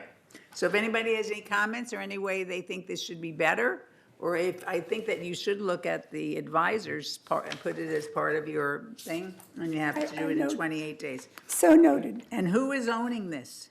Who is gonna own the member in good standing thing? I will. That's a You will. resolution committee. Well, we don't have a resolution committee. Did you just start one? No. Oh, then have it. Yeah, we do now. She gets to do that too. Remember, we're not supposed to have any unapproved committees. Carol Moore said that we follow all the rules, and we want to keep doing it. All right, so number D, and we're almost done. We are doing very well here. It's before 11. Okay. All right, 12D. This proposed resolution will revise the non-emergency chargeable services to, I'm sorry, what? It's on? You want her to scream? He wanted a microphone. My microphone is on. All right. The proposed resolution will revise the non-emergency chargeable services to include carport condensation panel repairs as a chargeable service, which will have no fiscal impact on the mutual. This resolution will allow members to add repairs and to remove existing alteration carport condensation panels as a non-emergency maintenance service. This September initial notification must be postponed for 28 days for member comments and suggestions to conform to civil code. Okay, but another very important part of this is not only this condensation panel, but we have asked our staff to look at the list of chargeable services to make sure, because a big component of that is labor, to make sure that it adopts the labor rates for our employees for next year. So this list of chargeable services would supposedly go into effect in January, is that correct? Yeah. Right, so that's all very important. So I encourage you, especially those in the finance area, to look at this one as compared to last year's list in the next 28 days to make sure that it makes sense. This has been a very good program for Third. We have reintroduced chargeable services, non-emergency chargeable services that Third used to have a long time ago, and then they sort of got rid of it, but we promised that we would reintroduce this. And usually every 2 months, we get a report on which services are being used. Is everything on there? Are some things more popular than others? And although, some people had suggested we try something else, we wanted to stick to this where we're giving the residents a comfort factor in the fact that they could contact one of our employees to get this work done, and that Jeff was going to work on a simpler way for them to contact our staff. And it's working well. I don't think that we have staff overwhelmed, but we are charging for the work that we need, and we're getting good reports. We're not getting any reports out in the field that the work that people have paid for is not being done correctly. So this is good, you know, because if you need a plumber, you can call us. If you need a screen replaced, if you need things. So we do have dischargeable services. There's a list available here and also online. Okay, so thank you very much, Lynn. So now we are done. You have finished your acting secretary thing for today. Thank you. Good job. Thank you. I would vote for you for secretary next year, but I can't vote. You're not in good standing. I'm not in good standing, no. You owe 87 cents. Not 87 cents, you're right. I Plus probably. late $35. Right. So, and probably Siobhan is looking into it and is going to hand me a bill. All right, so at this point in time, we're going to go to the committee reports, and we're going to start with our favorite committee, which is Finance, with Director Pearlstone. Again, thank you, Madam Chair. Let me see, I don't have the page number, but all this information is in your packet under the agenda item. And I'm trying to make sure we're all starting on the same page here. So 13A, if you've been a regular watcher of our board meetings, you'll know that things have been very consistent and extremely favorable so far this year for Third Mutual and our finances. And that continues to be the case. I think I'd like to start by saying I'll break down all the numbers, but we did check with M&C and the various staff that manage these projects, and all are on track to be completed to the expectations we set at the beginning of the year by the end of the year. So some of these numbers you're going to see, we've got quite a bit of excess over budget, but these projects are in motion, and it should come in hopefully at or better than budget by end of year. We'll keep you posted. So with that in mind, let's take a look at the results as of July 31st. If we can get the slides up, it looks like you have it. On slide 1, this is kind of the big picture total revenues we brought in for the month. It was $18,799,000 with non-assessment revenue of $1.6 million for a total revenue of $20.4 million. We had expenses in the month of $17.837 million for a net above budget revenue of $2.5 million. So again, that is all projects, whether operations or reserves. If we move on to slide 2, you'll see this kind of breaks out the day-to-day operational budget information. We had assessment, I shouldn't say budget, this is actuals, the actual monies brought in and spent. So the assessment revenue is $10,947,000. Non-assessment revenue, $946,000. Add them together for total revenue. The operational expenses we have was $11,343,000 for an operating surplus of $550,000. Now, the more meaningful number, when you're looking at the overall budget, is probably on slide 3, where it shows you how we're doing on actual versus budget. First line is our total assessment revenue. We're right on target. Then non-assessment revenue, again, mostly, well, I've got the breakdown in a minute. I'll tell you what each item's differences are. But non-assessment revenue, actual of $1,620,000 versus $973,000. Add those together, and you see our total revenue is $20,419,000 versus a budget of $19,772,000. So a decent amount over the budget. Our expenses are $17,837,000 versus a budget of $20,133,000. Again, favorable. We all should have our budgets in line like this, so far anyway this year. And you're looking at a net surplus of I like to say it in full numbers, $2,582,000.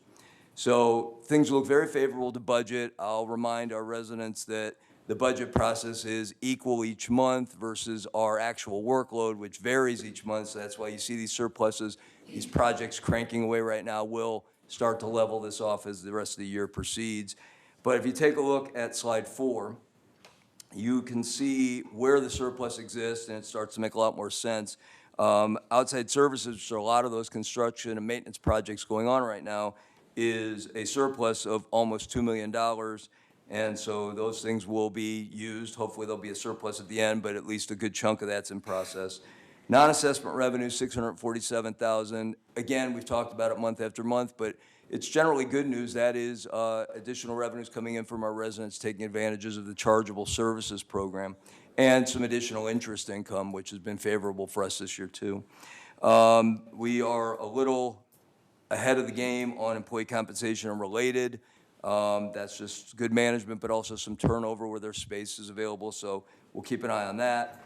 And utilities and telephone, we saw a gain early in the year because of lower water usage, and so that continues to be a little bit ahead of our budget.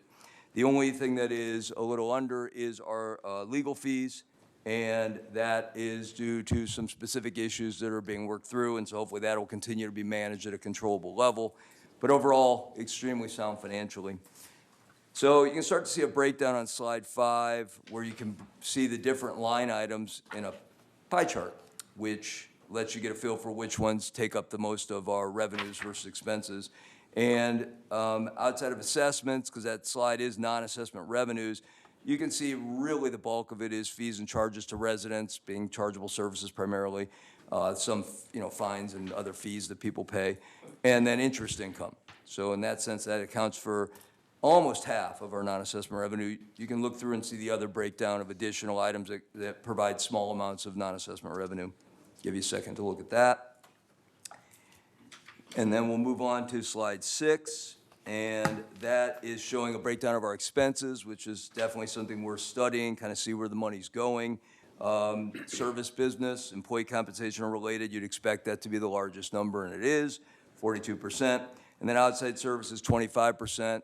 That's the number to kind of focus in on month over month because that's where those projects are happening. We'll see if that can stay maintained or, at least under the budget, which would be great for us for the year. Take a second and look at the other things. You see utilities and telephone add up to 16% and so forth and so on. They get smaller and smaller. So let's move on to slide 7. And here you can see kind of a breakdown of how things work in our different funds. So you can have our beginning balance in our reserves, and that, actually, I'm going to highlight a couple things and move on to the next slide, which shows it as a graph. It's a lot easier to follow. Let's pop back for a second. I feel like I'm ignoring some of the details I have to hit. So if you look on the replacement funds, which is really our big funds to work on maintenance projects, that's the bulk of this, and that's beginning balance was just under 17 million. Assessment revenues were put in of 6.5 million. There was expenses against that of 5.2 million, so went up to 18 million. And so forth and so on in our other funds that are set aside, earmarked for specific purposes. So if you take a look on the next slide, you'll be able to see how this looks in terms of the financial stability of Third Mutual at the moment, and continues to be as strong as it's seen in the last 5 years, with replacement funds being the bulk of it. And then you can see color-coded disaster fund represents a good chunk of our reserve balances, or at least our funds set aside for particular purposes. And then unappropriated expenditures, we have some additional funds set aside for that. It's a very small amount in the Garden Villa Rec Fund, but you can't hardly see it because it is so small compared to our currently fairly large reserve balances. So everything, again, going according to plan and looking pretty stable. And as I like to update every month on slide 9, we've got the resale history, which people like to keep track of to kind of see the interest from outside the community and resales, and saw a significant spike in sales during July. I always try to, on behalf of the residents in these reports, take a look because we get August figures also, and it went down slightly in August. So takeaway is things are really stable in a market that's pretty flat to down around the area. We're seeing good stability in our resales. So I think that's good reputationally for our community and shows financial stability moving forward. But we will keep an eye on things, and that is the financial summary for this month. Thank you very much, Director Pearlstone. The next is the report of the Architectural Controls and Standards Committee. Director Parsons. Yes, really nothing new to report. We still have 5 standards yet to be approved. They're being coordinated between the different departments. We have canceled the meeting for this month as 2 things are happening. One is there's not really a lot of significant things coming up, but the other thing is, more importantly, that there's 4 different topics being researched. And through this process, we hope to be able to bring forth our recommendations to this committee in October. So our next committee meeting will be 28 October in the Sycamore Room. Okay, thank you very much. And the next finance meeting is October 1st at 1:30 in the boardroom. Okay. So next item on the agenda is the report of the Communications Committee, Director McCary. The Communications Committee meeting did not meet. We met in July, and our next meeting will be in October. October 9th at 1:30 At in the 1:30. boardroom. That was good. Report of Maintenance and Construction, Director Bada. Yes, Madam President. Our meeting was on September 9th, 2019. We did discuss the condensation panel repairs and as a chargeable service. And we did talk about the Garden Villa mailroom and elevator flooring and a supplemental funding for the replacement of the LH21 bulletin boards. All three of them, unfortunately, had to be tabled to the next meeting because of lack of information or so forth. But as Director Pearlstone mentioned, that we are at a very good stage at this point of the year where most of our projects are completed and some of them are getting due to be completed as promised by the department. Okay. So our next meeting for the MNC is going to be November 4th.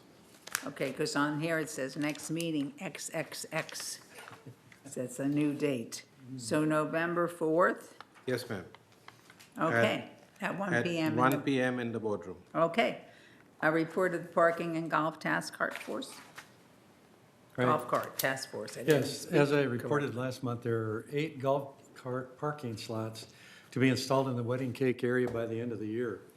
Next year, the task force will be looking at additional vehicle parking slots and how to widen curb parking. And I know in some areas there, not all driveways are equal in width. So we're having to take up that subject and try to get some resolution. So our next meeting will be in January, yet to be determined. Okay.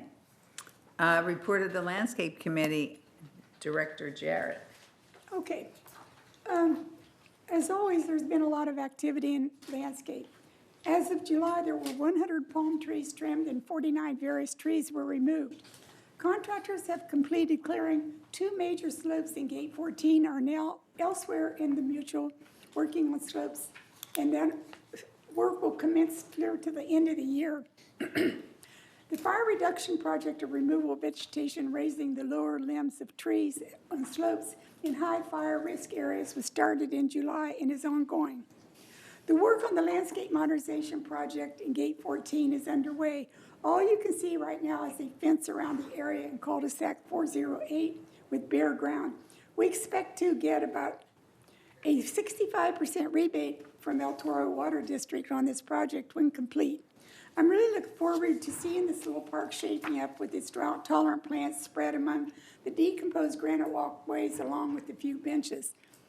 The grass aeration project begins next month. There are about 3 inches of thatch in some places. The process begins by punching 6-inch holes in the turf, which allows moisture, oxygen, and nutrients to reach the turf root system, which ultimately enables richer, fuller turf using less water. This process is going to be going on for several months here, and we will see the results of the fruit of that labor, probably in early spring, maybe January, February, probably at the latest. It's going to be beautiful. That's going to take care of all the grass and all the used grass. It's amazing what is going to happen. And it's the first time that our village has ever done aeration. It's never been done before. That's why the grass, they just work on it and rework it. And, it needs a lot more than just that. At our landscape meeting, the last one, we had 3 tree removal requests for consideration, and we brought those forward today. Don't forget to contact Resident Services on Thursday evenings for pickup before you put your grass clippings at the curb for Friday morning pickup. So don't put your clippings out there until late Thursday evening, but make sure you call Resident Services. The next landscape meeting will be held October the 10th at 1:30 in the boardroom, 1 week later than usual due to the board's meeting here on the annual meeting on October 3rd, which would be our usual landscape meeting time. So note that change on your calendar. Thank you. So the next meeting is November 4th? No, I announced it October the 3rd, October the 10th at 1:30. Okay, so we have October the 10th At 1:30. at 1:30. Okay. And is where? In the In here in the boardroom. United is having theirs in the morning that same day, so we had to have ours in the afternoon. Okay. All right. Report of the Water Subcommittee, Director Karimi. On September 4th, three of the third mutual board of director, Ms. Lynn Jarrett and Mr. Steve Parson and myself met with the president and general manager of the El Toro Water District to discuss issues of mutual interest. We talked about the water usage by our members, quality of the water, infrastructure, and incentive plans that El Toro Water offers. According to El Toro Water, official incentives for low-flow toilet and washers are available, and we are waiting to receive the detailed information regarding these incentives. But right now, I encourage our members to contact El Toro Water if they're planning to change their toilet or washer, so they can directly work with El Toro Water to get incentive. As soon as we receive the detail of the incentive plans, we will communicate that through our media to the members and let them know how we're going to implement those incentives that we, El Toro Water have. But the members can contact them directly and find out what type and what model they can, change their toilet or washers to, and then get the incentive. It's about $100, I think, for toilet and $200 for washer. So that's good incentives. So that was pretty much, I'm waiting to receive the information from the El Toro Water about the incentives. The rest of them, we discussed a lot of issues, and they're very open to come and talk to us or, through our media about the water conservation and other issues regarding the waters. And we're going to plan through our communication committee to bring them on and discuss all the issues of interest regarding structure, water usage, water conservation, and all the other issues, water quality. There also one interesting thing that they kept emphasizing is the quality of the potable water. They said the quality of potable water is if not better than the bottled water is, similar to that. So I encourage people really save the plastics and use potable water rather than using bottled water, because they doing a great job in maintaining the quality of our potable water. Our next meeting is, I think, October 9 for the Water Committee. Thank you very much. I have a question, and I'm going to address this to Siobhan.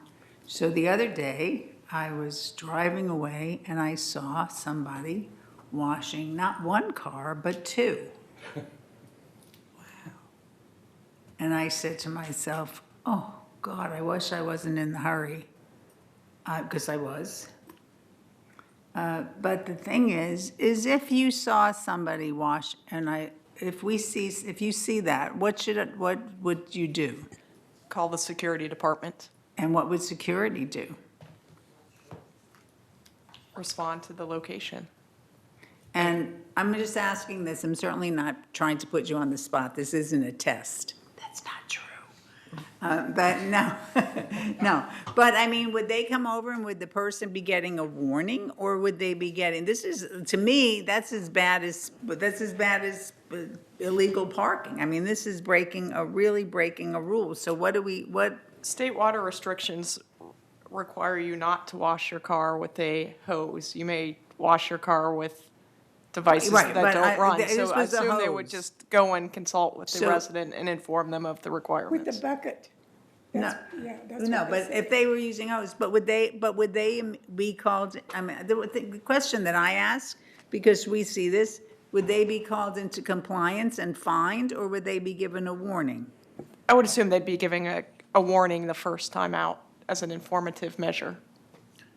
Because that's what the city does also, if they're on the, outside the community and somebody report them washing a Right. car is under restriction, so they're gonna get A warning. warning first, and Okay. then after that, they're gonna get. You would hope tickets. that, okay, all right. So again, if you see, this is a good thing, that's what I'm asking. If you were to see somebody doing that, then we should call security, and then they should get a warning so that maybe they wouldn't do it again. So we're not like being this big brother thing where we're running around giving fines and tickets, but we're trying to stay within the law. Okay, thank you very much.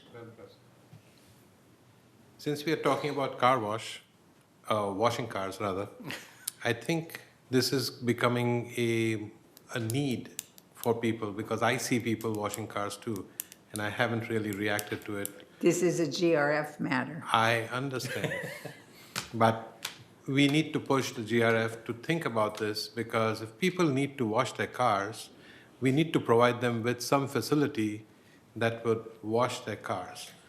And there is a definite potential of making some extra revenue. So we need to think about it. Also remember, most of the dealership wash your car for free. So But if you drive to the everybody- dealership, you get your wash car, I your car know, but washed this- and vacuumed for free.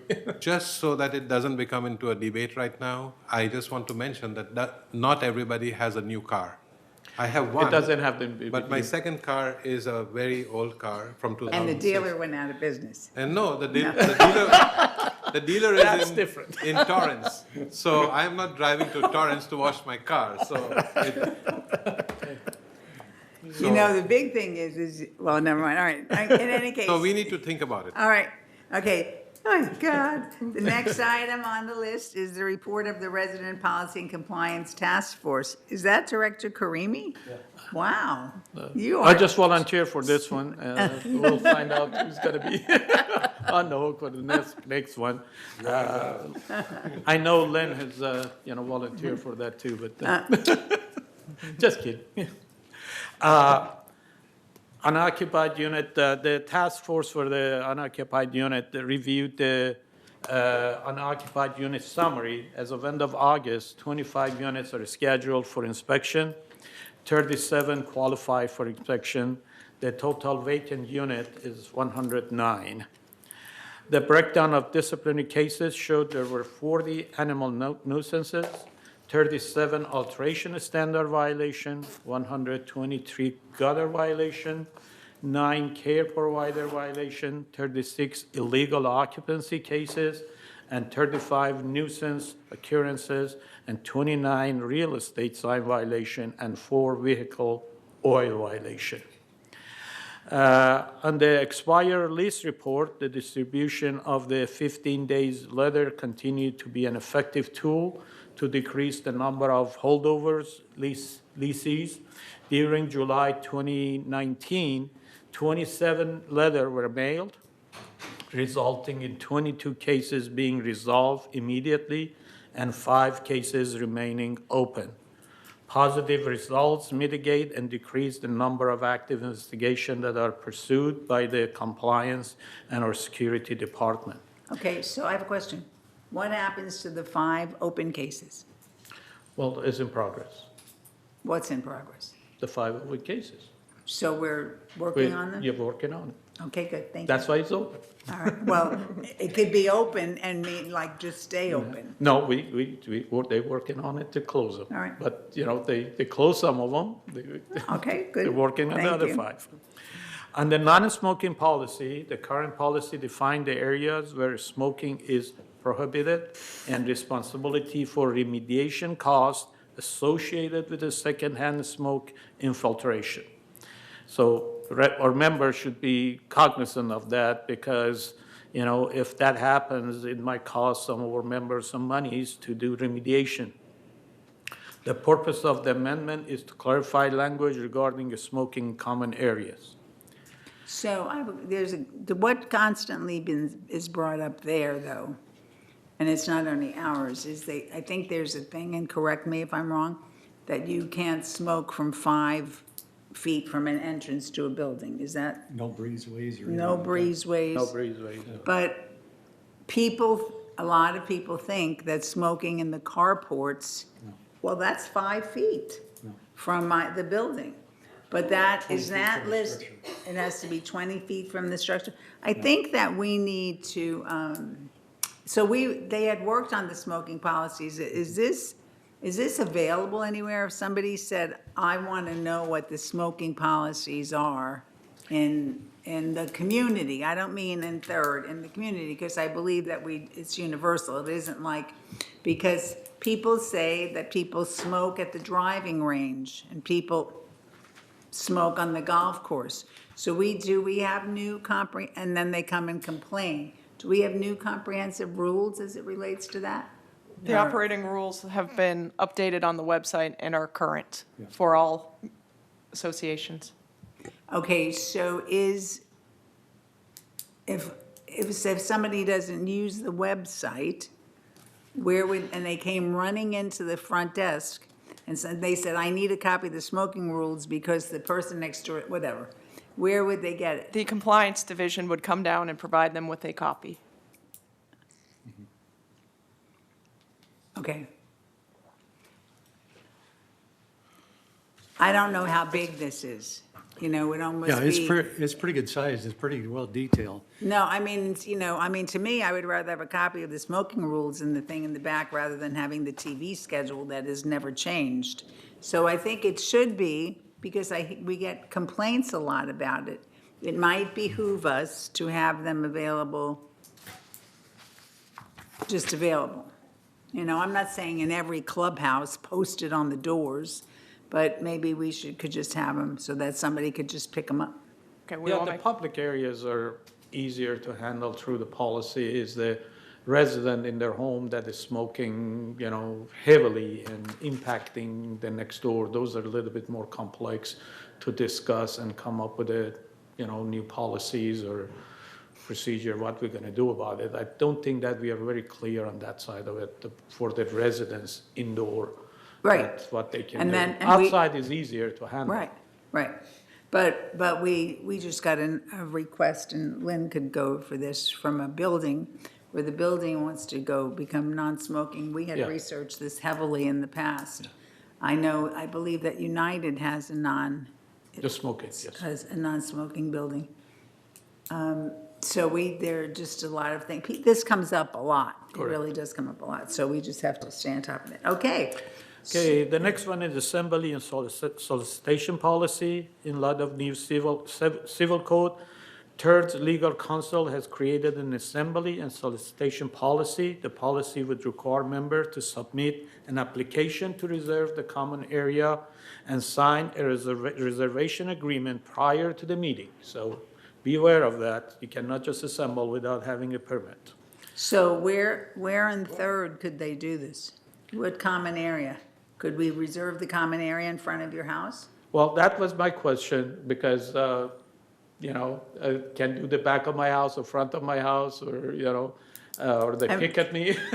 I don't know. This is not clear on that, what the common area, how we segregate those. Are the common area, the clubhouses, the areas that everyone use, or is they can do it on the street in front of your house? Well, Shavine, you have anything you want to add here? I mean, there's some policies as it relates to GRF, because I believe, according to the law, Yeah. people can come in and request a meeting room based on this rule. So we don't, basically, Third doesn't have to do that. But I could think of, for example, and I could just go to Gate 14, and Gate 14 has that big grassy knoll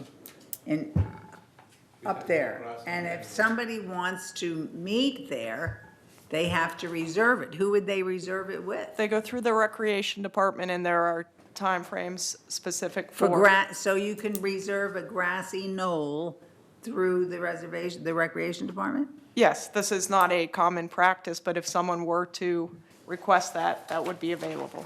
So if you saw a whole bunch of people, I'm not being preposterous. If you saw a whole bunch of people congregating, and this might come up closer to the elections, we don't know, congregating on a grassy knoll, would Lynn, lives at Gateford, would Lynn, oh, John, you could do it too, walk up to them and say, can I see a copy of your permit?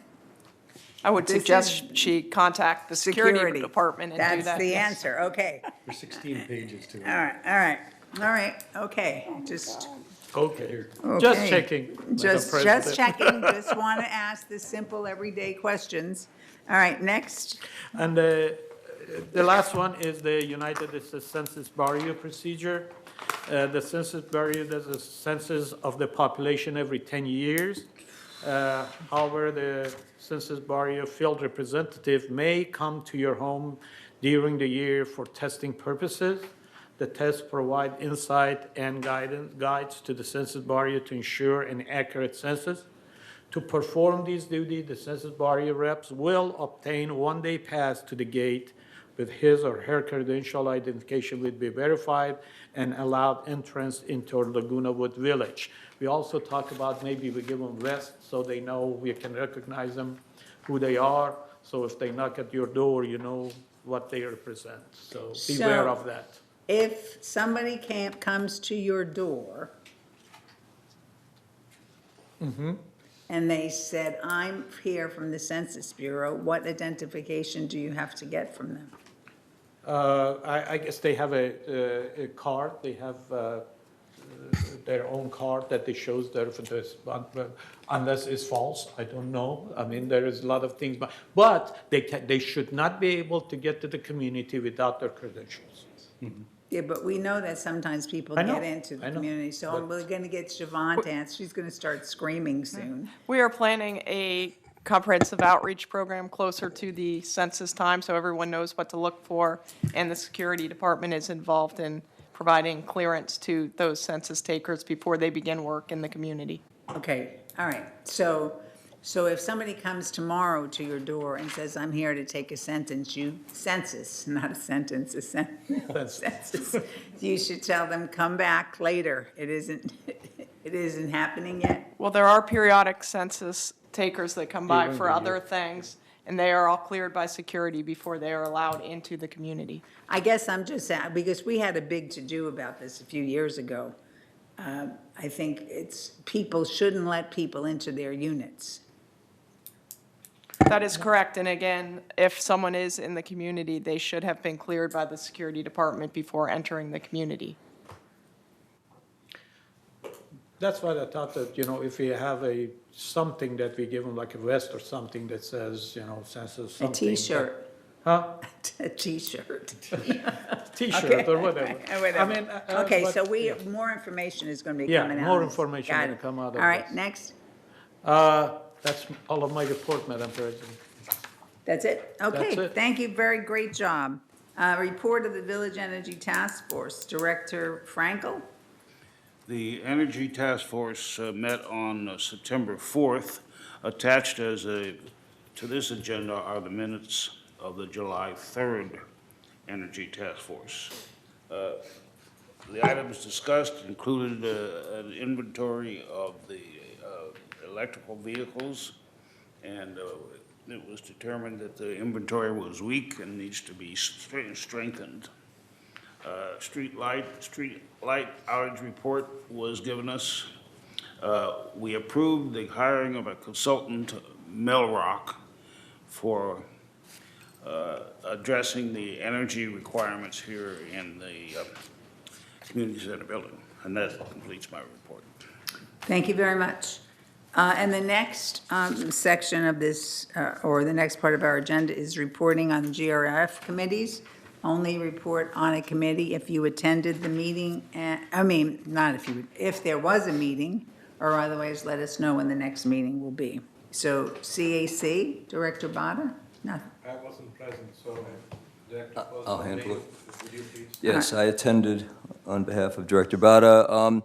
The CAC, the big focus of that meeting was a discussion of various club memberships and how that was progressing, and that is still intended to try to weed down some of the total number of clubs who aren't as active. There's also concerns about certain clubs being formed for the use of certain facilities that are not really for the benefit of our residents, such as classes for children and things of that nature. So there was quite a bit of discussion on just making sure that that went through in an appropriate way to give residents more opportunity.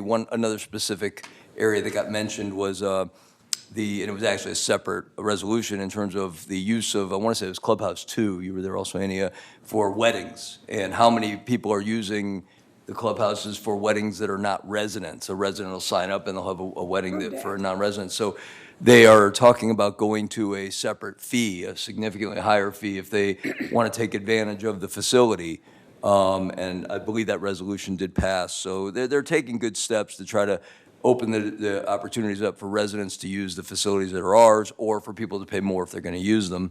I think the other thing that came out of that meeting that's worth sharing is a greater awareness of how important CAC is on large projects. There was a proposal for an amphitheater that was brought up, and it's becoming, and I'll be mentioning this in the next thing, I can cover it right now in the Finance Committee, that GRF is very aware of some large projects that they're trying to find funding for, and they're trying to make sure that they're starting to prioritize in a way that we've been looking for them to do, and at least those discussions have started to make sure that the big projects have top priority for funding versus small and more miscellaneous projects that may have merit but need to kind of be put aside till the big stuff gets taken care of. So all in all, pretty good meeting.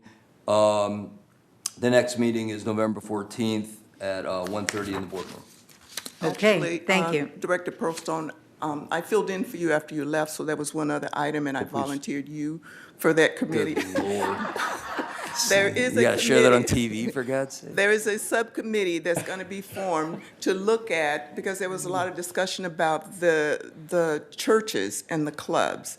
And so there's going to be a task force formed, and Director Pearlstone is going to be on that task force to look at the churches in the community and how they are utilizing the clubhouse. The thing is we tried, and I could go back to 5 years ago, to have a limit on the number of times things could use the clubhouses, because there are some things that have over 200 functions booked, and that should have stopped, totally stopped. I'm not saying whether it's a church or a club, but the clubhouses are here for all the residents, and if we allow 2 or 3 or 4 organizations to be booking over 200 meetings each, there goes up a lot of our occupancy and people. I went to a 95th birthday party, my goodness, and he had to book it on his 94th birthday to get the date. So he's already running to book his 100th birthday party. So I mean that.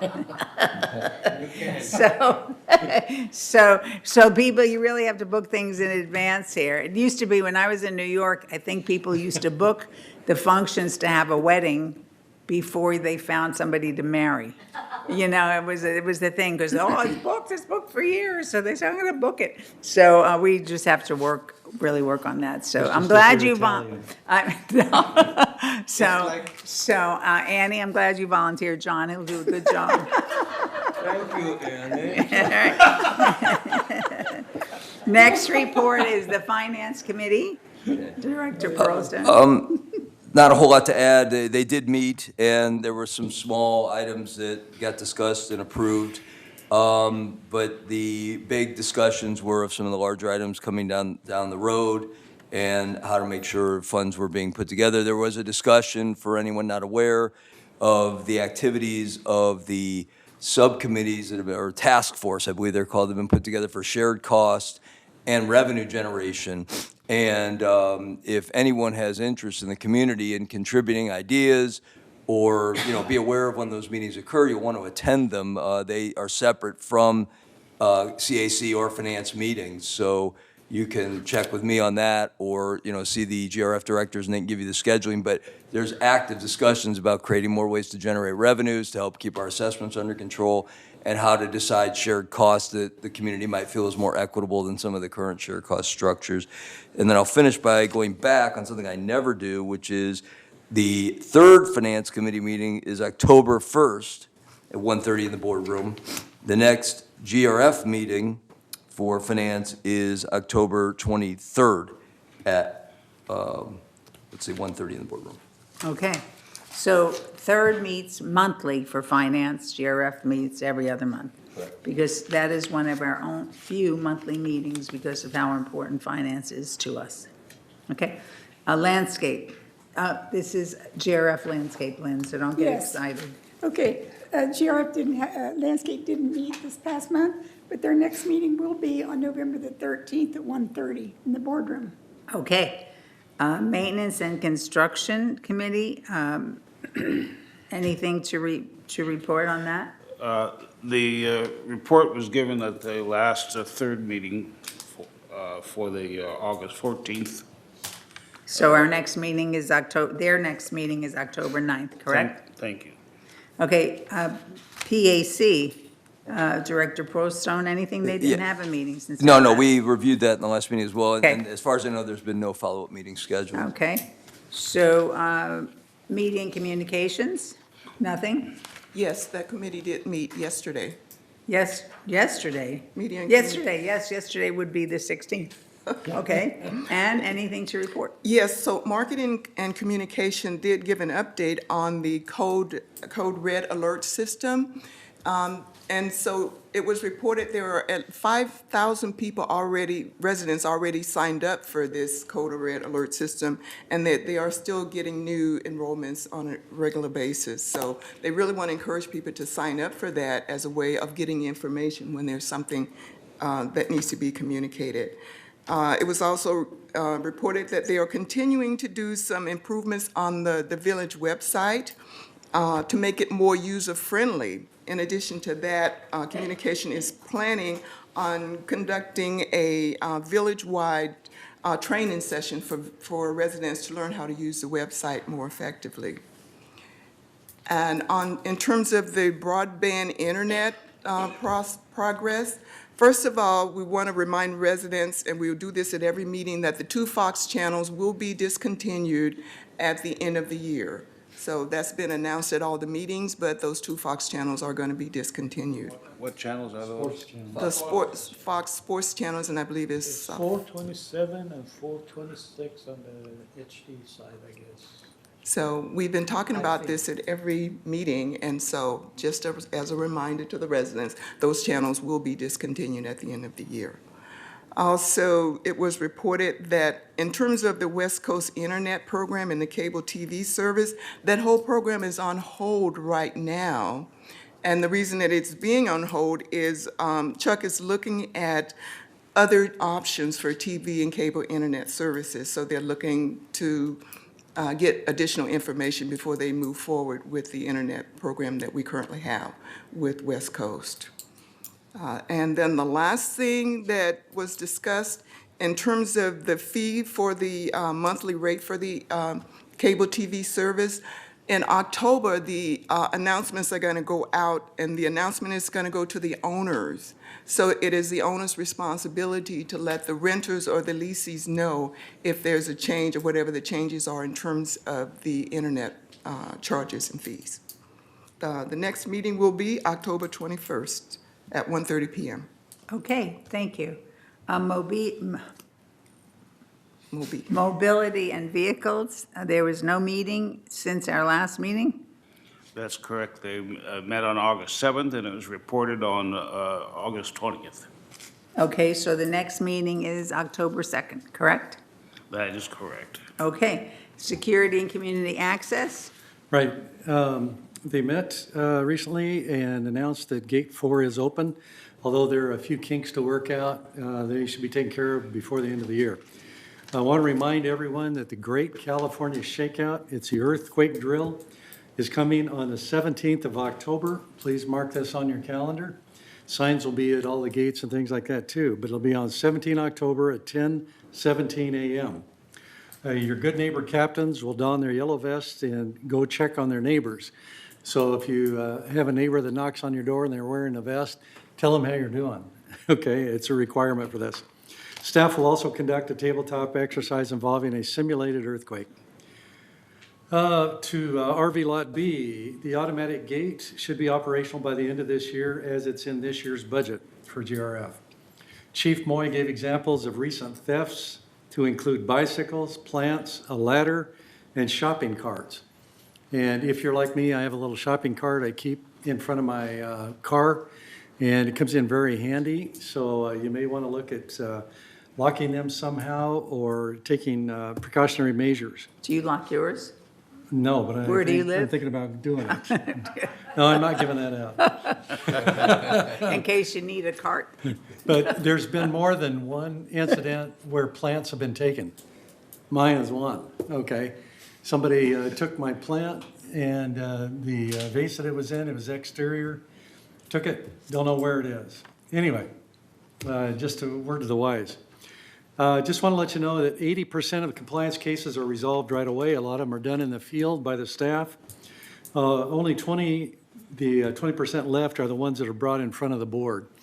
And it seems like we've cleared quite a backlog on that, so we're getting closer and closer to reducing the number that come before executive hearings. So that's really good news. Also, Gate 11 renovations have been recommended. Gate 11 renovations, which includes the electronic arm, have been recommended by this committee and are now forwarded to GRF for funding consideration in the GRF 2020 budget. That concludes my report. Thank you very much. So thank you. Next meeting is on October 28th, 1:30 p.m. in the boardroom. Okay, direct disaster preparedness, and other than the great shakeout that's happening on October 17th, which Steve just told us, you also have a meeting on September 24th, is that correct? That's correct. Okay, The last meeting, we had an extensive discussion. The primary discussion was on the Ridgecrest earthquake. And I've asked Cheryl to pass out a copy of the terrific article in the LA Times about, we discussed, this article discusses the ability of small earthquakes to trigger the San Andreas Fault. The San Andreas Fault, by the way, is a strike shear fault, which means one side moves with respect to the other. Our local faults are the Newport, and there's a local fault here. They're blind thrust faults, and so, but nevertheless, it is possible for these small faults to trigger the San Andreas Fault. And we had an extensive discussion in that regard. And I really do recommend this LA Times article. yeah, I think we're all going to take it home and read it. Well, that's Okay. why I passed it out. Good, thank you. All right, next is the report of the traffic hearings. Director Frankel. Oh, I'm sorry. I want to gather my stuff here, because I have a quick, there it is. We had 20 violations, 4 parking, 12 decal, 2 speeding, 1 stop sign, and 1 RV lot. All were found guilty. Okay. Guilty.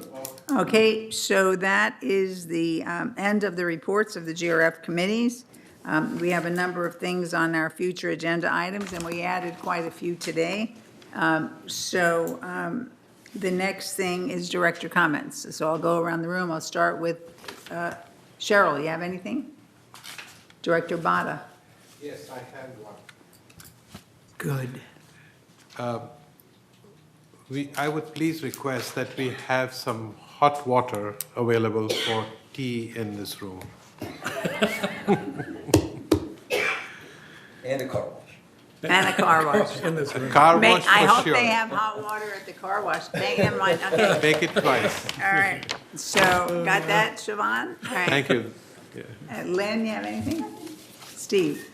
Yes, I want to follow up on Director Frankel's report from disaster preparedness and remind people that if they have a concern about earthquake or anything like that, the office is right on the hall, right across from us, and they have kits which have different items in them. They sell them at cost. You can actually get a little backpack with everything in it. And these are like how to purify water, special dehydrated things. I think they're even selling MREs now. That's meals ready to eat that the military reconstitutes with hot water. And you can eat them. I survived on that for like 4 years. But anyway, that office is over here, and it's available from 10 to 12 in the mornings, Monday through Friday, if you're wanting to buy something like that. The other thing is, I want to thank Rosemary for all her leadership. She's not going very far, so we'll have her arm out and grabbing her from time to time. So she sure has done a whale of a job. So I really appreciate that. Thank you, Steve.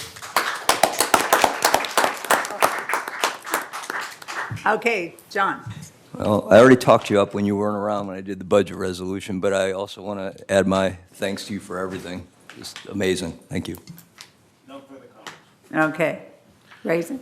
Well, Madam You get a President- chance to say this again on October 3rd. So, you know, if you're No, not I just want to ready thank you now. now for your leadership and your kindness, and really, you know, you did a great job, and we're going to miss you. But as Steve said, you're not going to be far off, so we know where you live.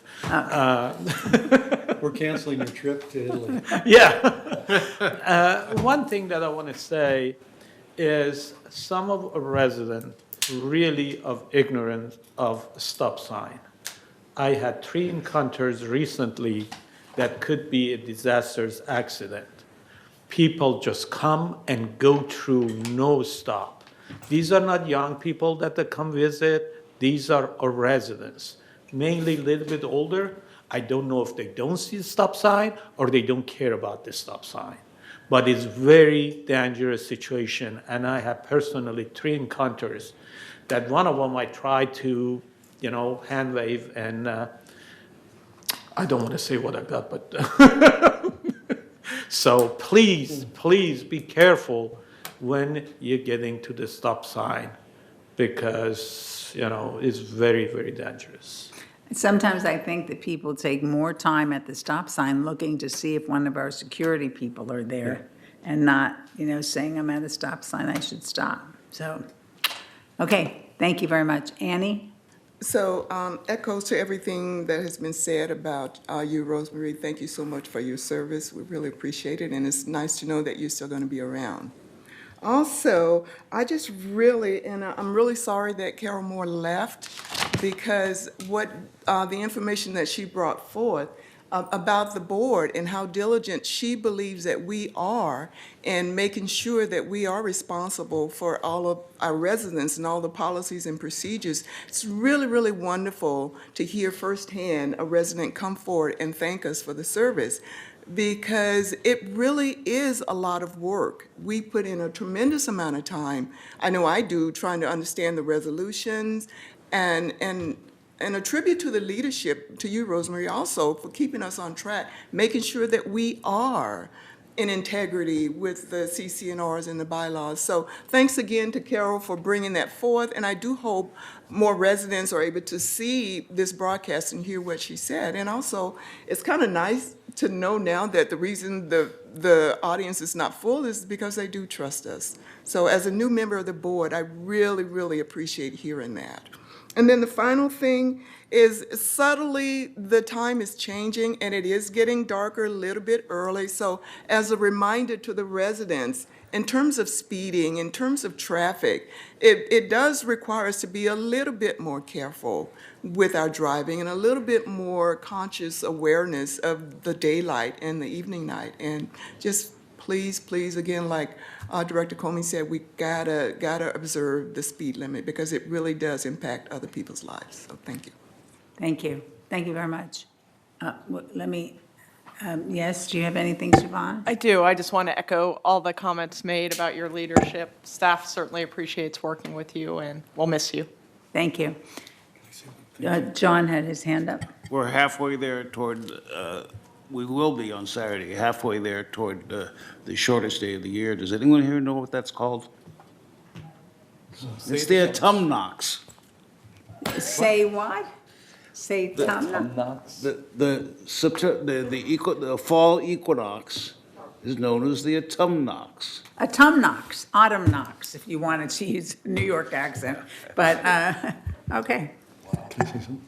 Yes, Steve. Okay, one other thing I'd like to mention too is a big thanks to Siobhan.